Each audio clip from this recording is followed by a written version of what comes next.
ഈ ജഗത്തിങ്കൽ, ഈ ലോകത്തിങ്കൽ, ഈ ത്രിലോക്യത്തിങ്കൽ ശിവങ്കൽ നിന്ന് അന്യമായിട്ട് വേറൊന്നായിട്ട് യാതൊന്നും പറയപ്പെടില്ല.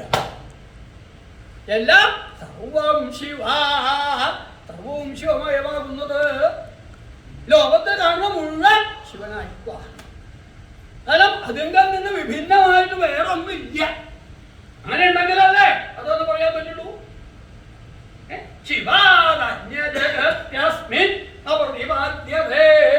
ഈ ജഗത്തിങ്കൽ ശിവങ്കൽ നിന്ന് അന്യമായിട്ട് യാതൊന്നും തന്നെ പ്രതിപാദിക്കപ്പെടുന്നില്ല.